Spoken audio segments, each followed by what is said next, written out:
Bonjour, bienvenue sur Objectif Math. Dans ce chapitre, nous abordons l'étude des espaces vectoriels de dimension finie. Nous commençons par quelques définitions et nous en profiterons pour voir quelques propriétés. Dans ce chapitre, K désignera le corps grand R ou grand C. On se donne E un espace vectoriel sur K, il est dit de dimension finie à condition qu'il admette une famille génératrice finie. Par exemple, K puissance n est de dimension finie car une base est formée des n vecteurs 1, 0, 0, 0, 0, 1, 0, 0, 0, 0, 0, 0, 0, 1 qui sont bien en nombre fini. Cette base s'appelle la base canonique de K puissance n. De la même façon, l'espace des polynômes de degré inférieur ou égal à n est aussi de dimension finie. Sa base canonique est la base formée des polynômes 1, x, etc. jusqu'à x puissance n qui sont bien en nombre fini. Par contre, l'espace des polynômes tout entier k de x, lui, est de dimension infinie. Nous allons le démontrer tout de suite. On suppose que k de x est de dimension finie sur k. Il existe donc des polynômes p1,1, p1,2, etc. jusqu'à p1,n qui forment une famille génératrice finie de k de x. Notons d le maximum des degrés des p1,i, i variant de 1 à n. Ce maximum existe bien puisqu'il y a un nombre fini de polynômes dans cette famille. L'espace k de x se retrouve alors inclus dans l'espace k indice d de x des polynômes de degré inférieur ou égaux à d. Ce qui est faux puisque le polynôme x puissance d plus 1 par exemple appartient à k de x sans appartenir à k indice d de x. On a ainsi prouvé que k de x est bien de dimension infinie. Donnons maintenant un petit lemme. On considère E un espace vectoriel sur K que l'on suppose de dimension finie. Et considérons G une famille génératrice quelconque de E. Alors il existe une famille génératrice finie G' de E, telle que G' soit incluse dans G. Démontrons ce résultat. On considère G une famille génératrice quelconque de E. Donc pour l'instant, peut-être que G a une infinité de vecteurs, on ne sait pas. E étant de dimension finie, il admet une famille génératrice finie que je note H. Les vecteurs de H sont notés H indice 1 jusqu'à H indice P, au nombre de P vecteurs. Chaque élément de grand H appartient à E étant égal à l'espace vectoriel engendré par G. Donc chaque élément petit h de grand H peut s'écrire comme combinaison linéaire de certains vecteurs de grand G.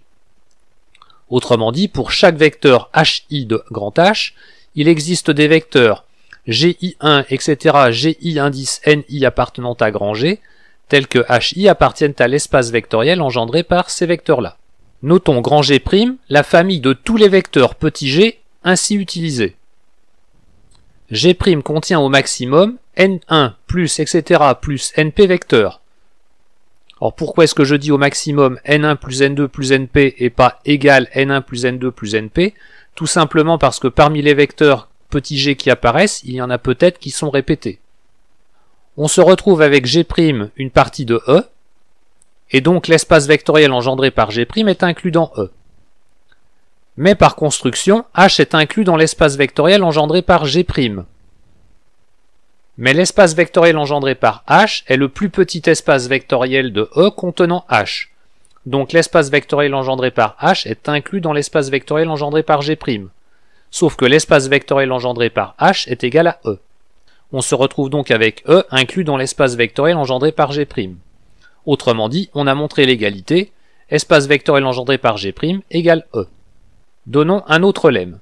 Considérons E un K espace vectoriel de dimension finie, et B et B' deux bases de E telles que B soit incluse dans B'. Alors nécessairement, B est égal à B'.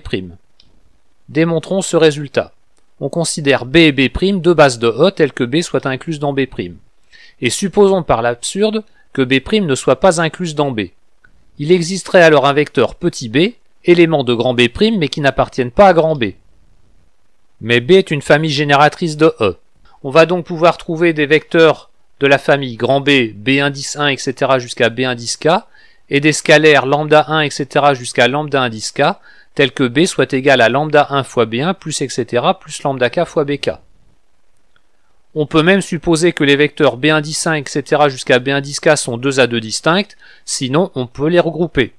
Par exemple, si B1 était égal à BK, on pourrait enlever le terme lambda K BK et écrire à la place lambda 1 plus lambda K fois B1. Ceci prouve que la famille B, B1, etc. jusqu'à B1-K est une famille liée. Mais cette famille est une sous-famille d'éléments 2A2 distincts de la famille B, et B est libre. Donc cette sous-famille forcément aussi est libre. Et donc on a une contradiction puisque une famille libre c'est le contraire d'une famille liée, la même famille ne peut pas être à la fois libre et liée. Nous allons voir maintenant le théorème de la base incomplète qui est un théorème vital dans ce chapitre. Considérons E un espace vectoriel non nul de dimension finie, et L une famille libre de E, ainsi que G une famille génératrice de E. Alors il existe une base B de E, telle que L soit incluse dans B, elle-même incluse dans L union G. Démontrons ce résultat. Considérons une famille génératrice finie, G' incluse dans G. On considère également grand A, l'ensemble des cardinaux de M, tel que M soit inclus dans G', et tel que L union M soit encore une famille libre. A est forcément inclus dans N puisque ces éléments sont des cardinaux d'ensemble fini. A est non vide, car 0 appartient à A. En effet, on peut très bien choisir grand M égale le vide. Dans ce cas-là, le vide est bien inclus dans G', et L union vide est égal à L, est bien une famille libre. A est majoré par le cardinal de G'. En effet, M étant inclus dans G', son cardinal est au maximum égal à celui de G'. On en déduit que A est une partie de N non vide et majorée, donc A a un plus grand élément petit a. On peut donc choisir grand M une partie de G' de cardinal maximum petit a, tel que L union grand M soit libre. On va montrer maintenant que L union M avec cette partie grand M choisie est une famille génératrice de E. Si jamais ce n'était pas le cas, déjà on ne pourrait pas avoir G' inclus dans l'espace vectoriel engendré par L union M, parce que E est égal à l'espace vectoriel engendré par G', qui serait lui-même inclus dans l'espace vectoriel engendré par L union M, lui-même inclus dans E.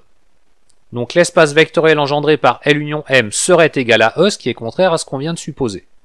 Il existe donc un vecteur petit g appartenant à grand G' qui n'appartienne pas à l'espace vectoriel engendré par L union M. Posons alors M' égale l'ensemble M union le singleton G. M' est encore une partie de G'. Et L union M' est libre. En effet, si ce n'était pas le cas, on pourrait trouver des vecteurs L1, L2 jusqu'à Lm dans grand L union grand M, et des scalaires lambda 1 jusqu'à lambda n plus 1, dont au moins un scalaire non nul, tel que lambda 1 L1 plus etc. lambda m Lm plus lambda m plus 1 G soit égal à 0.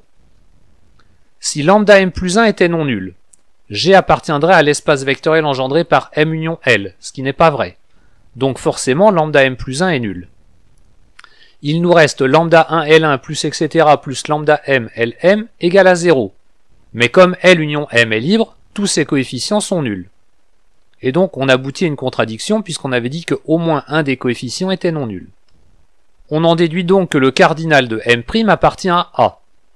Sauf que le cardinal de M' est égal à A plus 1, donc A plus 1 appartient à grand A. Ceci est en contradiction avec le fait que petit a est égal au maximum de l'ensemble grand A.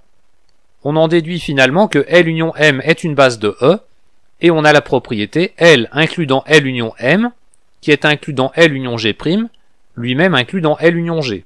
Donc la base L union M répond à la question. Voici une première conséquence du théorème de la base incomplète qui nous donne l'existence de bases. Si E est un espace vectoriel de dimension finie, alors E admet au moins une base. La démonstration maintenant est très simple. On choisit L égale au vide qui est une famille libre de E. G égale à grand E est une famille génératrice de E. Et grâce au théorème de la base incomplète, il existe une base B de E qui vérifie le vide inclus dans B inclus dans vide union E. Ici, les deux inclusions ne servent absolument à rien. La seule chose qui est intéressante, c'est qu'il existe une base de E. Nous allons voir une deuxième conséquence du théorème de la base incomplète, avec l'extraction d'une base à partir d'une famille génératrice. On considère E un espace vectoriel non nul de dimension finie, G une famille génératrice de E, alors on peut extraire de G une base de E. Autrement dit, il existe une base B de E, telle que B soit incluse dans G. La démonstration est très simple, on considère L égale l'ensemble vide qui est une famille libre de E. G étant une famille génératrice de E, le théorème de la base incomplète nous dit qu'il existe une base B de E, tel que vide soit inclus dans B, inclus dans vide union G. Et donc cette base B répond à la question, on a bien trouvé une base B incluse dans la famille génératrice G. Voyons une troisième conséquence du théorème de la base incomplète. On va voir qu'il est possible d'étendre une famille libre pour obtenir une base. On considère E un espace vectoriel non nul de dimension finie, L une famille libre de E. Alors on peut compléter L en une base de E. C'est-à-dire qu'il existe une base B de E telle que L soit incluse dans B. La démonstration est tout aussi simple. L est une famille libre de E est une famille génératrice de E, donc le théorème de la base incomplète nous dit il existe une base B de E telle que L soit incluse dans B, incluse dans L union E. Si jamais la famille L est libre sans être une base, c'est qu'il lui manque des vecteurs pour engendrer l'espace E tout entier. Les vecteurs manquants, on pourra aller les chercher dans une famille génératrice. On ne pourra pas forcément choisir n'importe quel vecteur de la famille génératrice, mais en piochant quelques-uns, on est sûr de pouvoir obtenir une base. Voyons un autre lemme. On considère petit n un entier naturel non nul, et on a le résultat suivant. Toute famille de n plus 1 vecteurs dans un espace vectoriel engendré par n vecteurs est une famille liée. On va effectuer la démonstration par récurrence en posant comme hypothèse de récurrence au rang n plus 1 vecteur dans un espace vectoriel engendré par n vecteurs forme une famille liée. L'initialisation au rang n égale 1 est assez simple. Je considère deux vecteurs v1 et v2 appartenant à l'espace vectoriel engendré par un seul vecteur. Déjà, si l'un des deux vecteurs v1 ou v2 est nul, la famille est forcément liée, puisque une famille contenant le vecteur nul est toujours liée. Si jamais ce n'est pas le cas, alors il existe deux scalaires lambda 1 lambda 2 non nuls, tels que v1 soit égal à lambda 1 fois u et v2 soit égal à lambda 2 fois u. Dans ce cas, lambda 2 fois v1 moins lambda 1 fois v2 est égal au vecteur nul avec des scalaires non nuls, donc la famille est liée. Donc ceci termine la preuve de l'initialisation au rang 1. Voyons l'hérédité. On fixe n un entier naturel non nul et on suppose que l'hypothèse de récurrence est vraie au rang n. On considère donc cette fois-ci n plus 2 vecteurs v1 v2 jusqu'à vn plus 2 qui appartiennent à un espace vectoriel engendré par n plus 1 vecteur u indice 1 jusqu'à u indice n plus 1. Il existe donc des scalaires que je note a indice ij tels que chaque vecteur vi soit combinaison linéaire de u1 u2 jusqu'à u indice n plus 1 avec ses coefficients. Donc par exemple v indice 1 est égal à a indice 1 1 u1 plus etc plus a indice 1 n un plus a indice 1 n plus 1 un plus 1. Le premier indice de a indique avec quel vecteur v on travaille, le deuxième indice de a indique avec quel vecteur u on travaille. Si jamais tous les coefficients a indice i n plus 1 sont nuls, c'est-à-dire si jamais les coefficients de u indice n plus 1 sont tous nuls, ça veut dire que les vecteurs v1 jusqu'à vn plus 2 sont déjà tous combinaisons linéaires de u1 jusqu'à un. Autrement dit, on aurait n plus 2 vecteurs, combinaison linéaire de n vecteurs. Donc dans ce cas-là, c'est réglé, les vecteurs v1, v2 jusqu'à vn plus 1 forment une famille liée, et donc la famille v1, v2 jusqu'à vn plus 2 est forcément liée aussi. Si jamais l'un au moins des coefficients a, i, n plus 1 est non nul, quitte à échanger certains vecteurs v, on peut supposer que c'est le coefficient a indice n plus 2, n plus 1 qui est différent de 0, c'est-à-dire celui qui apparaît tout en bas à droite dans le système. On pose alors pour chaque i, c indice i égale a indice i et de n plus 1, divisé par a indice n plus 2 et n plus 1. Et on va effectuer tout plein d'opérations élémentaires, et de façon plus précise, on va effectuer l'opération élémentaire sur chaque ligne, v indice i devient v indice i moins c indice i fois vn plus 2. On va obtenir de nouvelles égalités, qui vont nous permettre d'exprimer les vecteurs vi moins ci vn plus 2, uniquement comme combinaison linéaire de u1, u2 jusqu'à un. On dispose donc de n plus 1 vecteurs, qui sont combinaisons linéaires des n vecteurs u1, u2 jusqu'à un. Donc par hypothèse de récurrence, ces n plus 1 vecteurs forment une famille liée. On peut donc trouver des scalaires lambda 1 jusqu'à lambda n plus 1 qui ne sont pas tous nuls, tels que lambda 1 fois v1 moins c1 vn plus 2 plus etc plus lambda n plus 1 facteur de vn plus 1 moins cn plus 1 vn plus 2 soit le vecteur nul. Relation que l'on peut réécrire en la développant, et qui prouve que la famille v1 v2 jusqu'à vn plus 2 est liée. On a ainsi terminé la récurrence, il n'y a plus qu'à conclure. Nous allons maintenant voir un résultat sur le cardinal d'une famille libre. On considère E un espace vectoriel sur K que l'on suppose de dimension finie, G une famille génératrice finie de E, et L une famille libre de E. Alors L est une famille finie, et le cardinal de L est inférieur ou égal au cardinal de G. En voici la démonstration. Posons petit n égal au cardinal de G, ce qui a un sens puisqu'on a supposé que G est une famille génératrice finie. G étant une famille génératrice de E, tous les vecteurs de L sont des combinaisons linéaires des n vecteurs de G. Si L a strictement plus de n vecteurs, alors L est lié grâce à la propriété précédente, ce qui donnerait une contradiction. Donc le cardinal de L est inférieur ou égal à n, c'est-à-dire inférieur ou égal au cardinal de G. Voyons maintenant le théorème de la dimension, qui est aussi un théorème important. Soit E un espace vectoriel de dimension finie, alors toutes les bases de E sont finies.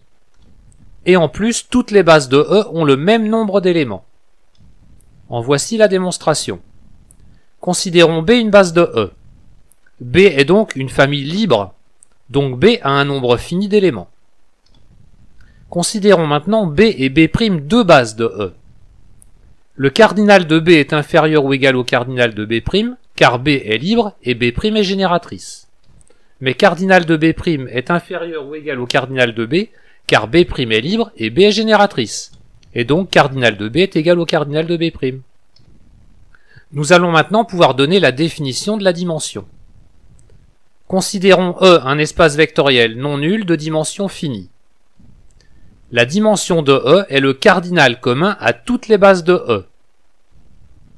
Si jamais E est égal au singleton 0, par convention, la dimension de E est nulle. La dimension de E est notée dim E. Faites bien attention à ne pas confondre le cardinal et la dimension. À part le singleton 0, les espaces vectoriels réels et les espaces vectoriels complexes sont tous des ensembles infinis. Ils ont un cardinal infini.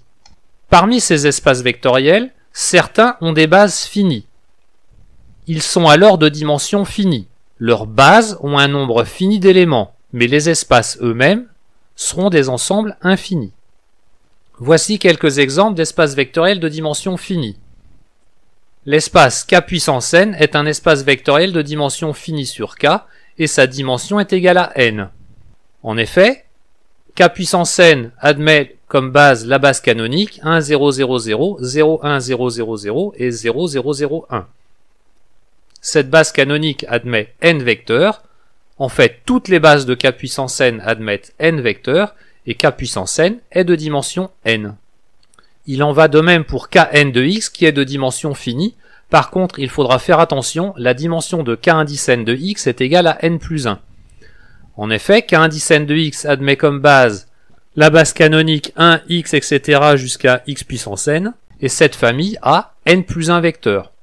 Donc Kn de x est bien de dimension finie égale à n plus 1.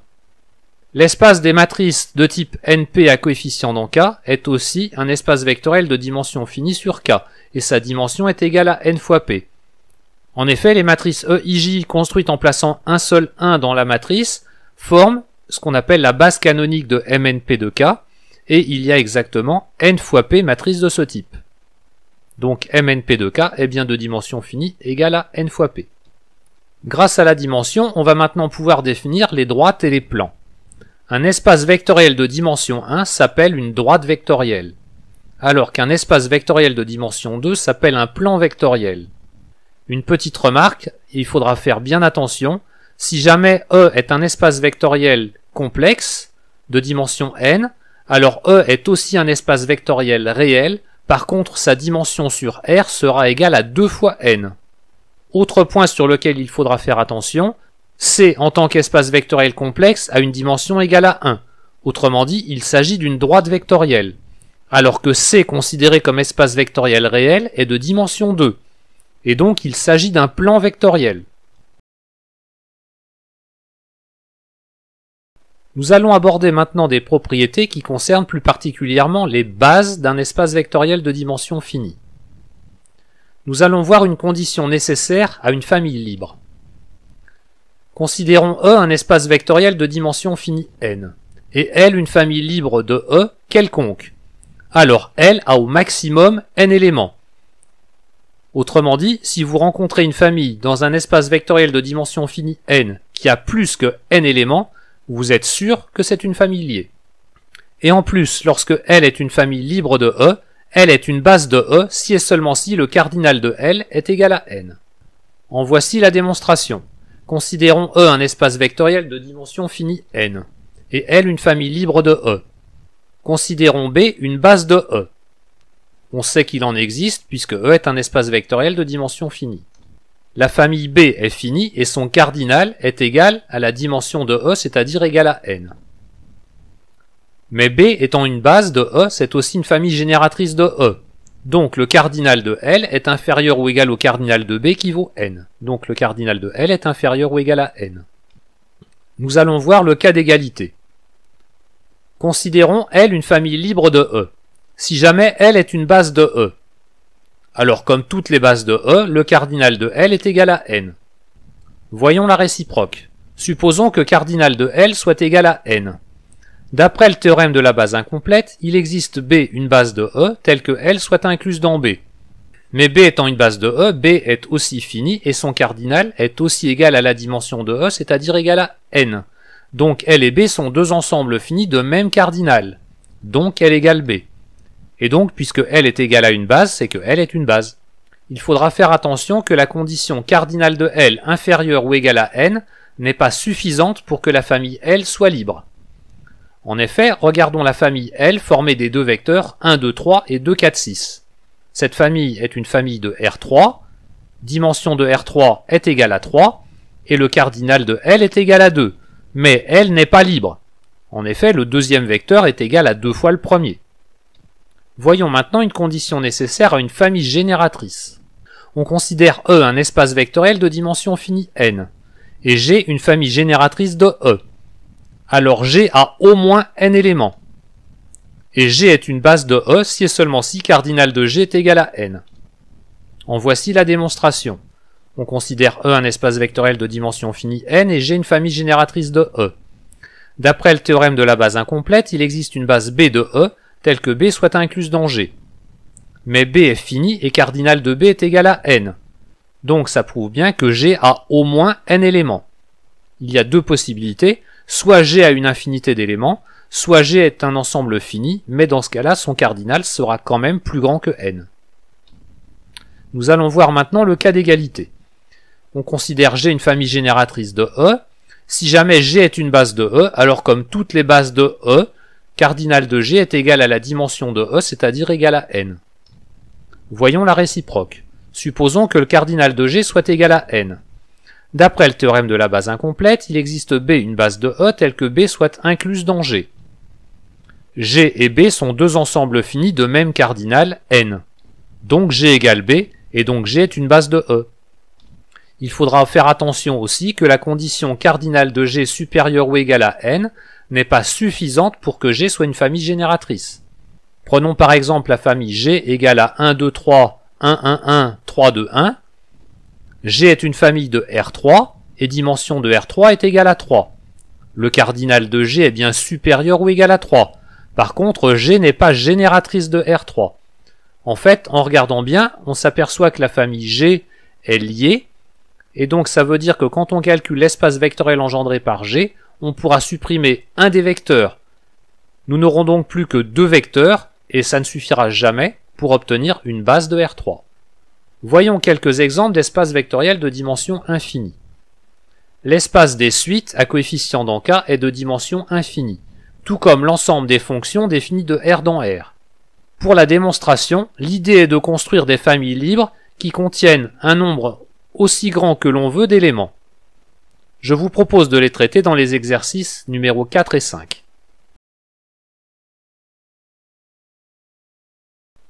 Nous allons maintenant étudier l'image d'une famille libre par une injection. Considérons E et F deux espaces vectoriels sur le même corps K et phi une application linéaire définie de E dans F que l'on suppose injective. On considère E ronde une famille libre de vecteurs de E, vecteurs notés petit e1, etc. jusqu'à petit e indice p. je note grand F ronde les images des vecteurs de la famille E ronde, c'est-à-dire les vecteurs phi de E1 jusqu'à phi de EP. Alors grand F ronde est une famille libre de F. En voici la démonstration. Considérons des scalaires A indice 1 jusqu'à A indice P tels que A indice 1 fois phi de E1 plus A indice P fois phi de EP soit le vecteur nul. Comme phi est linéaire, c'est que phi de A indice 1 E1 plus etc. plus A indice P EP est nul. Ceci prouve que A indice 1 E1 plus etc. plus A indice P EP appartient au noyau de phi. Mais comme on a supposé phi injectif, son noyau est réduit à 0. Donc le vecteur A indice 1 E1 plus etc. plus A indice P EP est nul. Mais comme on a supposé que la famille E ronde égale à E indice 1 jusqu'à E indice P est une famille libre, c'est donc que tous les coefficients sont nuls. Donc la famille F ronde est bien libre. Voyons maintenant l'image d'une famille génératrice. Considérons E et F deux espaces vectoriels sur K, phi une application linéaire définie de E dans K, et E ronde la famille E1 jusqu'à EP que l'on suppose une famille génératrice de E.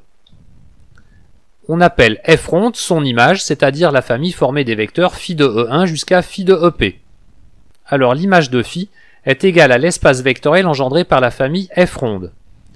Et de plus, phi est surjective si et seulement si F ronde est une famille génératrice de grand F.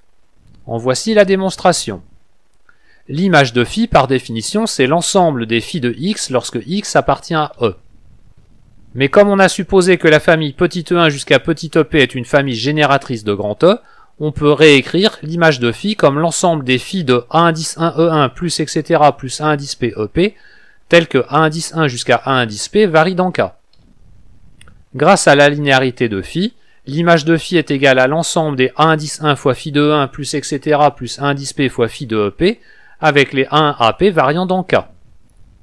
C'est-à-dire l'image de phi est égale à l'espace vectoriel engendré par phi de E1 jusqu'à phi de EP. Autrement dit, l'image de phi est égale à l'espace vectoriel engendré par la famille F ronde. De plus, dire que phi est surjective signifie que l'espace d'arrivée grand F est égal à l'image de phi. Autrement dit, phi est surjectif si et seulement si grand F est égal à l'espace vectoriel engendré par la famille F ronde. Voyons maintenant un lien entre les bases et les isomorphismes. Considérons E et F deux espaces vectoriels sur le même corps K de dimension finie, et phi une application linéaire définie de E dans F. Alors, si jamais phi est un isomorphisme, l'image de toute base de E par phi est aussi une base de F. Inversement, si l'image d'une base de E par phi est une base de F, alors phi est un isomorphisme, et donc grâce au premier point, l'image de n'importe quelle base de E par phi sera aussi une base de F. En voici la démonstration. Si phi est un isomorphisme, notons E ronde la famille E1 jusqu'à En, une base de E, et grand F ronde la famille de vecteurs phi de E1 jusqu'à phi de En. Comme E ronde est une base, c'est qu'elle est libre, et comme on a supposé phi injective, la famille grand F ronde est aussi libre. Mais phi est aussi surjective, donc la famille grand F ronde est une famille génératrice de grand F. Ainsi, grand F ronde est une base de grand F. Réciproquement, supposons que l'image d'une base de E par phi soit une base de F. Notons E ronde égale E indice 1 jusqu'à E indice N, une telle base, et grand F ronde son image. Étant donné que F ronde est une famille génératrice de grand F, c'est que phi est surjective. Notons alors petit x un élément du noyau de phi. E1 jusqu'à En est une base de E, donc on peut écrire x comme combinaison linéaire de cette base. X étant dans le noyau de phi, phi de x est nul, et par la linéarité de phi, phi de x est aussi égal à A1 fois phi de E1 plus etc. plus AN fois phi de En. Mais comme la famille F ronde est libre, les coefficients A indice 1 jusqu'à A indice N sont tous nuls. Et donc le vecteur x est nul. On a ainsi prouvé que le noyau de phi est inclus dans le singleton 0, donc phi est injective. Phi est surjective et injective, donc phi est bien un isomorphisme. Voyons maintenant le théorème d'isomorphisme. Considérons E et F deux espaces vectoriels sur K isomorphes. Alors, soit ils sont tous les deux de dimension finie, soit ils sont tous les deux de dimension infinie. En voici la démonstration. On suppose E et F deux K espaces vectoriels isomorphes. Il existe donc phi un isomorphisme défini de E dans F. Supposons dans un premier temps que E soit de dimension finie. On peut considérer une base de E, qui est une base finie, et donc son image est automatiquement une base de grand F, ce qui prouve que F est de dimension finie.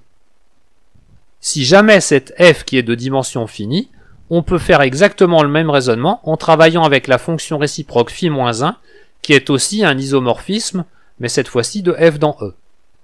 Nous allons maintenant voir une caractérisation des espaces isomorphes par la dimension finie. Considérons E et F deux espaces vectoriels sur K de dimension finie. Alors E et F sont isomorphes si et seulement si la dimension de E est égale à la dimension de F. En voici la démonstration. Prenons E et F deux espaces vectoriels sur K de dimension finie. Supposons que E et F soient isomorphes entre eux. Notons E ronde égale E indice 1 jusqu'à E indice n, une base de E, et F égale phi de E1 jusqu'à phi de En est forcément une base de grand F. Donc la dimension de F est égale à la dimension de E. Réciproquement, supposons que dimension de E soit égale à dimension de F. Considérons E ronde égale E indice 1 jusqu'à E indice n, une base de E, et grand F ronde égale F indice 1 jusqu'à F indice n, une base de grand F. Il existe une unique application linéaire phi définie de E dans F, telle que pour tout i compris entre 1 et n, Fi soit égal à phi de Ei. Mais alors l'image de phi est égale à l'espace vectoriel engendré par phi de E1 jusqu'à phi de En, c'est-à-dire l'espace vectoriel engendré par F1 jusqu'à Fn, c'est-à-dire égal à grand F. Donc phi est surjective. Mais comme la famille phi de E1 jusqu'à phi de En est libre, c'est donc que E1 jusqu'à En est aussi libre. Si jamais les vecteurs E indice 1 jusqu'à E indice n étaient liés, par linéarité de phi avec les mêmes coefficients, on aurait une relation de dépendance entre les vecteurs phi de E1 jusqu'à phi de En. Et donc on a prouvé que phi est un isomorphisme défini de E dans F. Il faudra faire attention lorsque l'on manipule des espaces vectoriels de dimension infinie. Deux espaces vectoriels de dimension infinie ne sont pas nécessairement isomorphes. Par exemple, R de x est de dimension infinie, l'espace des fonctions définies de R dans R est aussi de dimension infinie, mais ces deux espaces vectoriels ne sont pas isomorphes. Ce n'est pas si facile à démontrer, faites-moi confiance. Nous allons maintenant voir une application de tout ça à l'ensemble des suites récurrentes linéaires d'ordre 2. Donc je commence par vous en rappeler la définition.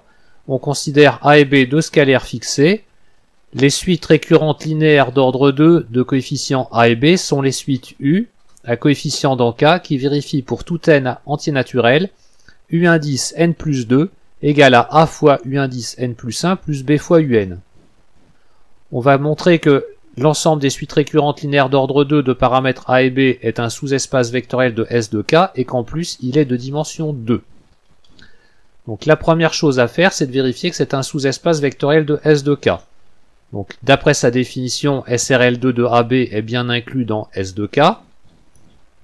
La suite nulle vérifie de façon élémentaire la relation de récurrence U indice n plus 2 égale A fois U indice n plus 1 plus B fois UN. Et on va montrer la stabilité de SRL2 de AB pour plus et point. Donc pour ça on prend lambda 1 scalaire U et V, deux suites récurrentes linéaires d'ordre 2 de paramètres A et B. On considère n un entier naturel. Et on calcule lambda U plus V indice n plus 2. Qui est égal à lambda fois U indice n plus 2 plus V indice n plus 2. Étant donné que U et V sont des suites récurrentes linéaires d'ordre 2 de paramètres A et B, U indice n plus 2 est égal à A fois UN plus 1 plus B fois U indice n, et V indice n plus 2 est égal à A fois V indice n plus 1 plus B fois V indice n. On regroupe alors tous les termes qui font apparaître un A, on regroupe tous les termes en B, et donc ça nous donne la relation lambda U plus V indice n plus 2 égale à A fois lambda U plus V indice n plus 1 plus B fois lambda U plus V indice n. Autrement dit, la suite lambda U plus V est bien une suite récurrente linéaire d'ordre 2 de paramètres A et B. On a ainsi fini de démontrer que SRL2 de AB est un sous-espace vectoriel de S de K. Considérons maintenant l'application phi définie de SRL2 de AB à valeur dans K2 qui a tout de suite U associe ces deux premiers termes, U0 et U1. Manifestement, phi est bien linéaire, et on va voir qu'elle est bijective, ce qui est élémentaire, puisque si l'on prend x et y un couple de scalaires, il existe une unique suite U, vérifiant les relations U0 égale X, U1 égale Y, et pour tout n appartenant à n, U indice n plus 2 égale A fois U indice n plus 1 plus B fois UN, qui traduit exactement que phi est bijective. Ce qui prouve que SRL2 de AB est isomorphe à K2. Et comme K2 est un espace vectoriel de dimension 2 sur K, SRL2 de AB est aussi de dimension 2 sur K.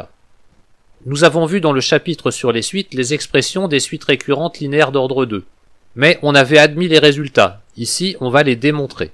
Considérons U une suite récurrente linéaire d'ordre 2 de paramètres A et B. On considère son équation caractéristique, R carré moins AR moins B égale à 0, et on se place dans le cas où cette équation caractéristique admet deux racines distinctes R1 et R2 dans K. Alors, il existe lambda mu des scalaires, tels que pour tout n antinaturel, U indice n égale lambda fois R1 puissance n, plus mu fois R2 puissance n. Démontrons ce résultat. Considérons V la suite de terme général V indice n égale à R1 puissance n, et la suite W de terme général Wn égale R2 puissance n. La suite V est-elle une suite récurrente linéaire d'ordre 2 de paramètres A et B? Considérons n un entier naturel, V indice n plus 2 est égal à R1 exposant n plus 2, que l'on peut écrire R1 exposant n fois R1 au carré.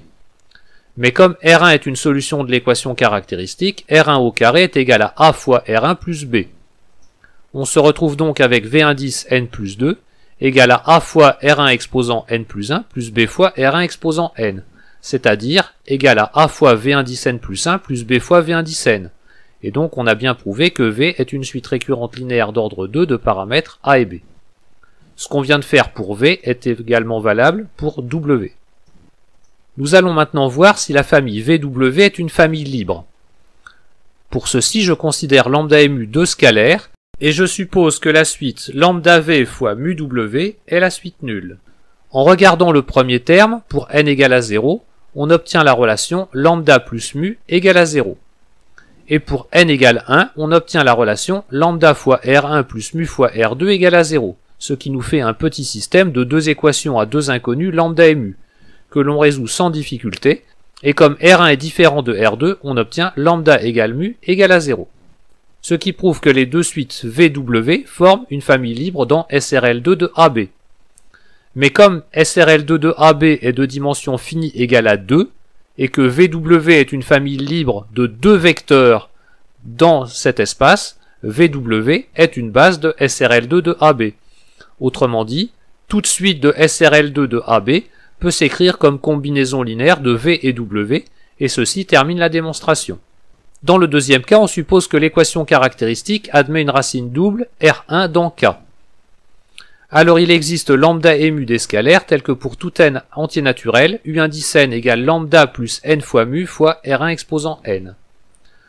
Pour la démonstration, on considère V la suite de terme général V indice n égale R1 exposant n, et la suite W de terme général R1 exposant n serait la même suite, donc ça ne peut pas marcher, la même démonstration ne va pas marcher.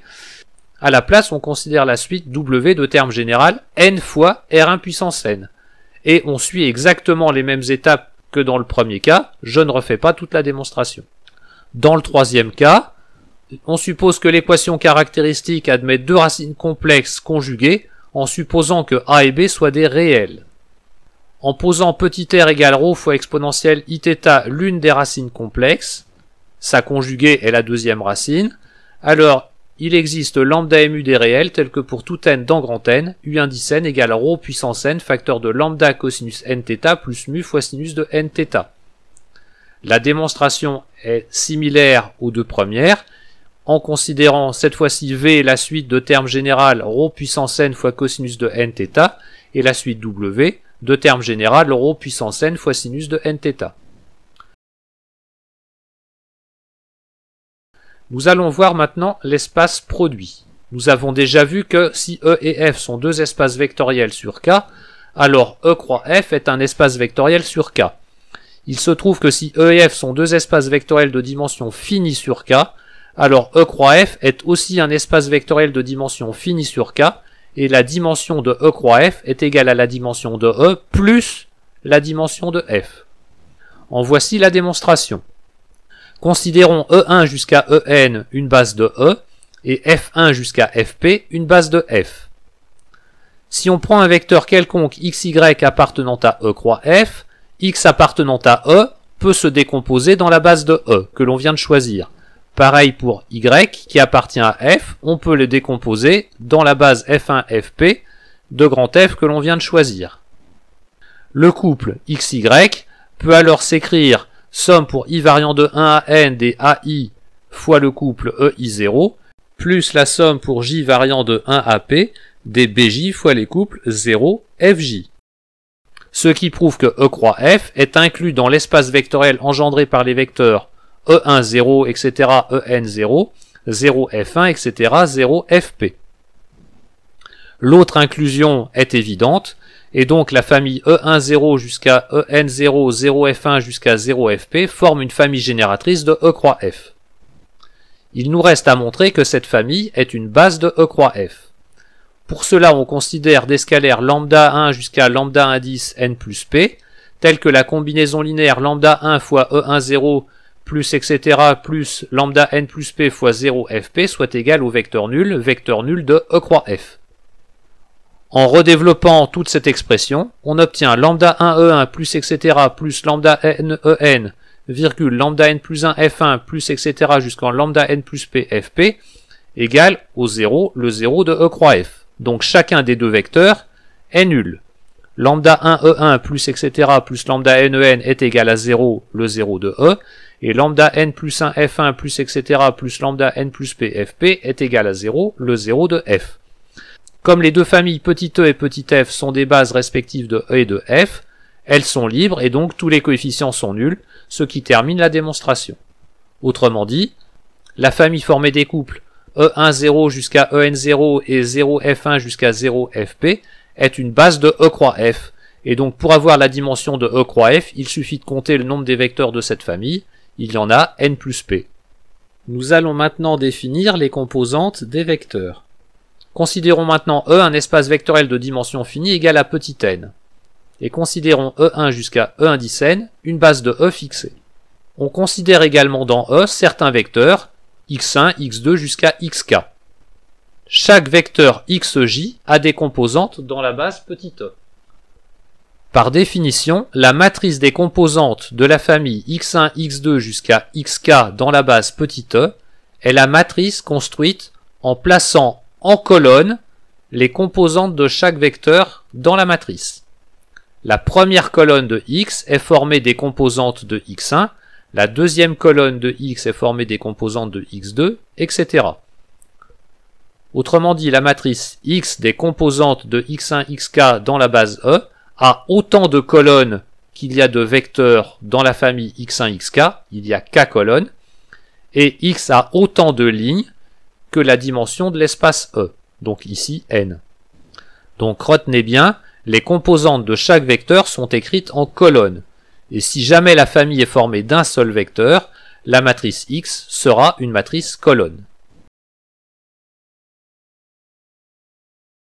Nous allons maintenant pouvoir définir la notion de matrice de passage qui est une notion très importante. Considérons E un espace vectoriel sur K de dimension finie n. On choisit petit e égale E1 jusqu'à En une base de E, et E' égale E'1 jusqu'à E'n une autre base de E. La matrice des composantes de la famille E'1 jusqu'à E'n exprimée dans la base E s'appelle la matrice de passage de la base E à la base E'. Voici comment on note les matrices de passage. Personnellement, j'utilise deux notations différentes pour la même matrice. La notation P indice E flèche E' va désigner la matrice de passage de la base E à la base E'. Cette notation sert juste à se rappeler du nom de la matrice. P est la matrice de passage de la base E à la base E'. J'utilise également la notation P E' par rapport à E. Cette notation permet de se rappeler plus facilement de la façon dont est construite la matrice. Dans la matrice de passage de E à E', on exprime les vecteurs de la famille E' en fonction des vecteurs de E. Nous allons maintenant voir la formule de changement de base. Considérons E un espace vectoriel de dimension finie. Petit e et petit e' deux bases de E. Et x un vecteur de E. On appelle grand X et grand X' les matrices des composantes du vecteur petit x exprimées respectivement dans les bases petit e et petit e'.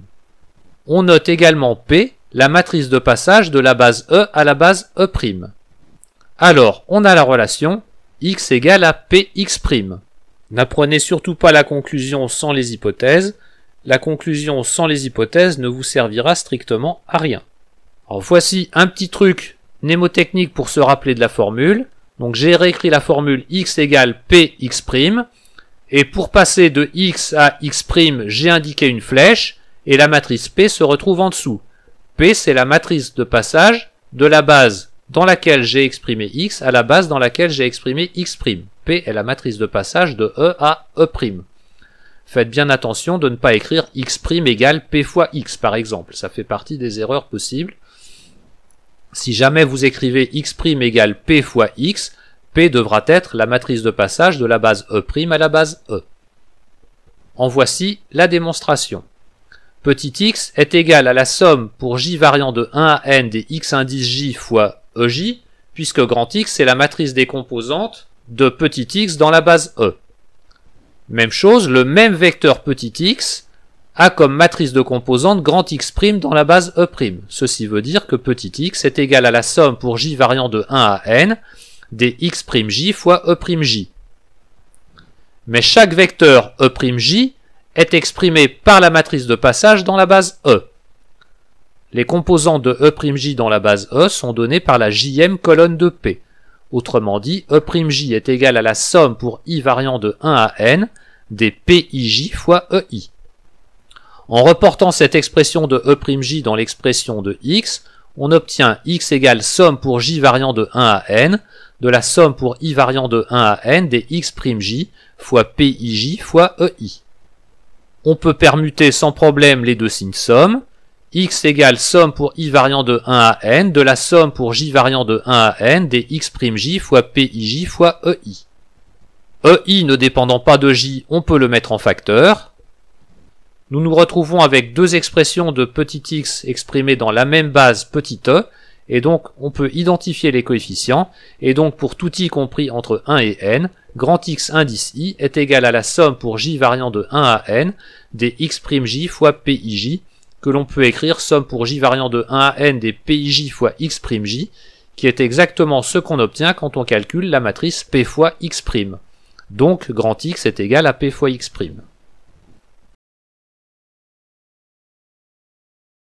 Nous allons maintenant aborder la troisième partie de ce chapitre, consacrée plus spécifiquement aux sous-espaces vectoriels en dimension finie. Considérons E un espace vectoriel de dimension finie sur K et F un sous-espace vectoriel de E. Alors F est automatiquement un espace vectoriel de dimension finie et sa dimension va être inférieure ou égale à la dimension de E. De plus, la dimension de E sera égale à la dimension de F si et seulement si E égale F. Donc cette propriété est très importante car elle nous permettra de démontrer une égalité entre espaces vectoriels sans avoir besoin de démontrer la double inclusion. Il suffira de connaître une inclusion et l'égalité entre les dimensions. En voici la démonstration.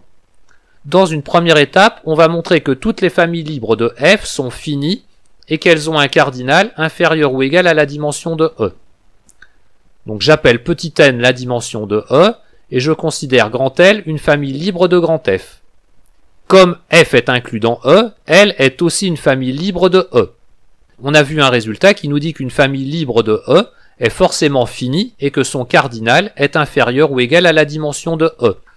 Donc L est finie de cardinal inférieur ou égal à n. On va maintenant choisir une famille libre de l'espace grand F avec un cardinal le plus grand possible. Pour cela, je considère grand A l'ensemble formé des cardinaux de L, à condition que L soit une famille libre de F. Il se trouve que A est une partie non vide et majorée de n. Elle est non vide parce que pour L on peut très bien prendre le vide est une famille libre, et A est majoré parce qu'on vient de voir que toutes les familles libres de F ont un cardinal inférieur ou égal à n, A est majoré par n. A est donc une partie de N non vide et majorée, et donc A a un plus grand élément. On peut donc considérer maintenant grand L une famille libre de F, dont le cardinal est égal au maximum de grand A. Dans la troisième étape, on va montrer que la famille libre que l'on vient de choisir est en fait une famille génératrice de grand F. On va procéder par l'absurde en supposant que L n'est pas une famille génératrice de F. Ceci veut dire qu'il existe un vecteur petit f qui appartient à grand F mais qui n'appartient pas à l'espace vectoriel engendré par L. Posons alors L' égale à L union cet élément petit f. Il est assez facile de montrer que la famille L' est libre, et bien sûr L' est encore incluse dans F. Donc le cardinal de L' appartient à l'ensemble grand A. Mais le cardinal de L' est égal à 1 plus le cardinal de L, qui est strictement supérieur au maximum de A. On aboutit donc à une contradiction. Ainsi, grand F a une famille génératrice finie, donc grand F est de dimension finie, et la dimension de F est égale au cardinal de L puisque L est une base de F. Donc la dimension de F est inférieure ou égale à la dimension de E. Dans la quatrième étape, il n'y a plus qu'à traiter le cas d'égalité. Bien sûr, si E égale F, E et F sont les mêmes espaces, ils ont la même dimension. Réciproquement, supposons que dimension de E soit égale à dimension de F. Considérons B une base de F. Alors B est une famille libre de F et donc aussi une famille libre de E. Mais comme le cardinal de B est égal à la dimension de F qui est aussi égale à la dimension de E, B est une base de E. Et donc E égale F. Nous allons maintenant définir la notion de rang d'une famille de vecteurs. Considérons E un espace vectoriel de dimension finie n et A une partie non vide de E. Ce que l'on appelle le rang de la famille A est la dimension du sous-espace vectoriel vect de A, qui est un sous-espace vectoriel de E. Autrement dit, en notation, le rang de A est égal à la dimension de l'espace vectoriel engendré par A. Nous allons donner une majoration du rang. E étant un espace vectoriel de dimension finie et A une partie non vide de E, le rang de A est inférieur ou égal au minimum entre le cardinal de A et la dimension de E. En voici la démonstration. L'espace vectoriel engendré par A est un sous-espace vectoriel de E, donc sa dimension est inférieure ou égale à celle de E. Et A est une famille génératrice de l'espace vect de A, donc la dimension de l'espace vectoriel engendré par A est inférieure ou égale au cardinal de A. Voyons maintenant un lien entre la liberté et le rang. Considérons E un espace vectoriel et F égale à U1 jusqu'à UP une famille de P vecteurs de E. F est libre si et seulement si le rang de F est égal à P. En voici la démonstration. Supposons que F soit une famille libre. Alors F est une famille libre et génératrice de l'espace vectoriel engendré par F. Autrement dit, grand F est une base de l'espace vectoriel engendré par F. Donc le cardinal de F est égal à la dimension de l'espace vectoriel engendré par F, qui par définition s'appelle le rang de F. Réciproquement, supposons que le rang de F soit égal au cardinal de F. F est une famille génératrice de l'espace vectoriel engendré par F, et cardinal de F est égal à la dimension de l'espace vectoriel engendré par F. Donc F est une base de l'espace vectoriel engendré par F. En particulier, F est libre. Nous allons voir maintenant l'existence d'un supplémentaire en dimension finie. Considérons E un espace vectoriel de dimension finie sur K, et F un sous-espace vectoriel de E. Alors F admet au moins un supplémentaire que je note grand G, et on a la relation dimension de E égale dimension de F plus dimension de G. En voici la démonstration. Grand F est un sous-espace vectoriel de E et E est de dimension finie. Donc F admet une base finie que je note F1 jusqu'à Fk. Mais F1 jusqu'à Fk est alors une famille libre de E. D'après le théorème de la base incomplète, cette famille libre peut être complétée en une base de E. Autrement dit, il existe des vecteurs f1 plus 1 jusqu'à f1 n appartenant à E, tels que f1 jusqu'à f1 n soit une base de E. Notons G l'espace vectoriel engendré par Fk plus 1 jusqu'à Fn. Mais il se trouve que E est somme directe de F et de G, autrement dit F et G sont supplémentaires dans E.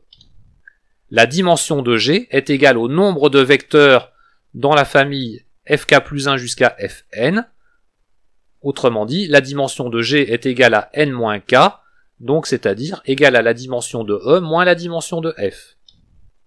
Nous allons maintenant donner une caractérisation des sous-espaces vectoriels supplémentaires avec les bases. Considérons E un espace vectoriel sur K et F et G deux sous-espaces vectoriels de E.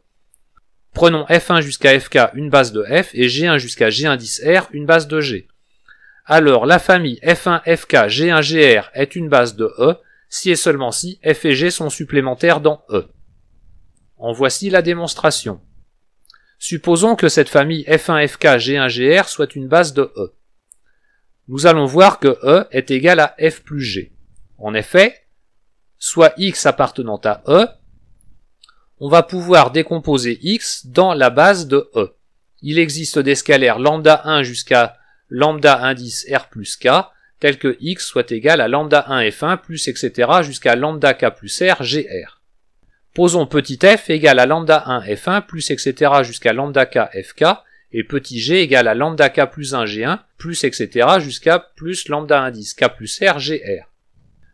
Petit f appartient manifestement à grand F, petit g appartient à grand G et x égale à f plus g, autrement dit petit x appartient à l'espace grand F plus g. On a ainsi prouvé que grand E est inclus dans f plus g. L'autre inclusion est évidente puisque f et g sont deux sous-espaces vectoriels de E. Il nous reste à voir si f et g sont en somme directe. Prenons x un élément de f inter g. X appartenant à f et à g, x peut se décomposer dans la base que l'on a pris pour petit f et dans la base que l'on a prise pour petit g. La différence de ces deux combinaisons linéaires donne le vecteur nul. Mais comme par hypothèse, notre famille f1 fk g1 gr est une base de E, c'est aussi une famille libre, donc tous les coefficients sont nuls, ce qui prouve que x est nul. Ainsi, on a prouvé que f inter g est inclus dans le singleton 0, donc f et g sont en somme directe. Il nous reste à démontrer la réciproque. Supposons que f et g soient supplémentaires dans E. Nous allons voir que la famille f1 fk g1 gr est une famille libre pour commencer. Considérons des scalaires lambda 1 jusqu'à lambda r plus k, tels que la combinaison linéaire lambda 1 f1 plus etc. jusqu'à lambda k plus r gr soit égale au vecteur nul. On obtient la relation lambda 1 f1 plus etc. plus lambda k fk égale à moins lambda k plus 1 g1 moins etc. moins lambda k plus r gr. Nous avons donc deux expressions différentes d'un même élément. Cet élément appartient à f et à g, autrement dit il appartient à f inter g. Et comme f et g sont supplémentaires dans E, l'intersection de f et g est égale au singleton 0, donc cet élément est nul. Comme la famille f1 fk est une famille libre de f et g1 gr est une famille libre de g, nécessairement tous les coefficients qui apparaissent ici sont nuls. Donc la famille f1 fk g1 gr est bien libre. Il nous reste à voir si cette famille est génératrice de E ou pas. Comme on a supposé que f et g sont supplémentaires dans E, c'est que E est égal à f plus g. Mais comme f est égal à l'espace vectoriel engendré par f1 jusqu'à fk et que g est égal à l'espace vectoriel engendré par g1 jusqu'à gr, E plus f est l'espace vectoriel engendré par f1 fk g1 gr. Et donc ça prouve bien que la famille f1 jusqu'à gr est génératrice de E. Nous allons maintenant déterminer les dimensions de Sn de k et An de k. Elles sont respectivement égales à n fois n plus 1 sur 2 et à n fois n moins 1 sur 2. Nous avons déjà démontré que l'espace Mn de k est somme directe de Sn de k et An de k. On peut donc en déduire que la dimension de Mn de k est égale à la dimension de Sn de k plus la dimension de An de k. Alors j'ai oublié de dire, Sn de k et An de k sont deux sous-espaces vectoriels de Mn de k. Mn de k est de dimension finie, donc An de k et Sn de k sont bien sûr tous les deux de dimension finie. Notons E indice IJ la matrice de Mn de k qui a un 1 sur la ligne I la colonne J et des 0 partout ailleurs. Alors, on peut vérifier assez facilement que la famille formée des matrices EII, I variant de 1 à n, et des matrices EIJ plus EJI, I étant strictement inférieur à J, forme une famille libre de Sn de k. Cette famille est formée de n fois n plus 1 sur 2 matrices, donc la dimension de Sn de k est supérieure ou égale à n fois n plus 1 sur 2. De même, on peut vérifier que la famille formée des matrices EIJ moins EJI avec I strictement inférieur à J est une famille libre de An de k. Dans cette famille, il y a n fois n moins 1 sur 2 matrices, donc la dimension de AN de K est supérieure ou égale à n fois n-1 sur 2. Si jamais l'une de ces inégalités était stricte, on se retrouverait avec n carré égale dimension de Mn de K strictement supérieure à n fois n plus 1 sur 2 plus n fois n-1 sur 2, sauf que cette somme est égale à n carré, on aboutirait donc à une contradiction. Ceci nous prouve donc que les deux inégalités sont en fait des égalités. Donc la dimension de Sn de K est égale à n fois n plus 1 sur 2, et la dimension de An de K est égale à n fois n-1 sur 2. La famille S est donc une famille libre de Sn de K, dont le cardinal est égal à la dimension de Sn de K. Donc S est une base de Sn de K. Et le même raisonnement nous permet de prouver que A est une base de An de K. Nous allons maintenant voir la formule de Grassmann, qui s'appelle aussi le théorème des 4 dimensions. Considérons E un espace vectoriel sur K et F et G deux sous-espaces vectoriels de E, que l'on suppose tous les deux de dimension finie. Alors F plus G et F inter G sont tous les deux de dimension finie, et la dimension de F plus G plus la dimension de F inter G est égale à la dimension de F plus la dimension de G. En voici la démonstration. F inter G est un sous-espace vectoriel de F, et par hypothèse F est de dimension finie, donc F inter G est aussi de dimension finie. Grand F étant de dimension finie, grand F a une famille génératrice finie, et pareil pour G, G a une famille génératrice finie. F plus G est égal à l'espace vectoriel engendré par la réunion de ces deux familles. Donc F plus G est aussi de dimension finie. Considérons maintenant F1 jusqu'à Fk une base de F inter G. Cette famille F1 Fk est libre dans F inter G, donc elle est aussi libre dans F. Le théorème de la base incomplète nous dit qu'il existe des vecteurs F indice K plus 1 jusqu'à F indice R dans grand F, tels que la famille F1 jusqu'à Fr soit une base de F. Mais la famille F1 jusqu'à Fk est aussi libre dans G. Le théorème de la base incomplète nous donne qu'il existe des vecteurs Fr plus 1 jusqu'à Fs appartenant à G, tels que la famille F1 Fk, Fr plus 1 jusqu'à Fs soit une base de G. Il reste alors à montrer que la famille F1 Fk, Fk plus 1 Fr, Fr plus 1 jusqu'à Fs est une base de F plus G. Je vous laisse le faire par vous-même, c'est assez simple. On en déduit que la dimension de F plus G est égale au nombre de vecteurs de cette famille, c'est-à-dire égale à petit s. Mais la dimension de F inter G est égale à K, la dimension de grand F est égale à R, et la dimension de G est égale à K plus S moins R. Ce qui nous donne la relation dimension de F plus G plus dimension de F inter G égale dimension de F plus dimension de G. Voyons maintenant une autre caractérisation des sous-espaces vectoriels supplémentaires. Considérons E un espace vectoriel de dimension finie sur K, et F et G deux sous-espaces vectoriels de E. Alors les conditions suivantes sont équivalentes. E est somme directe de F et G. E est égal à F plus G et dimension de E égale dimension de F plus dimension de G. F et G sont en somme directe et dimension de E égale dimension de F plus dimension de G. Cette propriété est très importante car en général les propriétés 2 ou 3 sont plus rapides à démontrer que la propriété 1. Voici la démonstration. Supposons que F et G soient supplémentaires dans E. Ceci veut dire que E est égal à F plus G et que F inter G est égal au singleton 0. La formule de Grassmann nous donne dimension de F plus G égale dimension de F plus dimension de G moins dimension de F inter G. Comme F inter G est réduit au singleton 0, sa dimension est nulle, et donc dimension de F plus G est égale à dimension de F plus dimension de G. Autrement dit, comme on a E égale F plus G, la dimension de E est égale à dimension de F plus dimension de G, et donc la propriété 1 implique la propriété 2 et la propriété 3. Supposons maintenant que E soit égal à F plus G, et que dimension de E soit égale à dimension de F plus dimension de G. On applique encore la formule de Grassmann qui nous donne dimension de F plus G égale dimension de F plus dimension de G moins dimension de F inter G. On déduit des hypothèses que la dimension de F inter G est égale à 0, et donc F inter G est égal au singleton 0, ce qui prouve que la propriété 2 implique la propriété 1 et la propriété 3.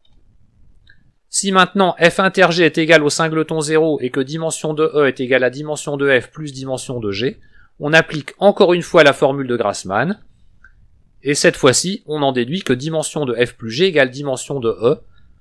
Et donc f plus g est un sous-espace vectoriel de E de même dimension finie que E, donc f plus g égale E. Ainsi, la propriété 3 implique bien la propriété 1 et la propriété 2, donc les trois propriétés 1, 2 et 3 de l'énoncé sont bien équivalentes. Voilà, ce chapitre est terminé.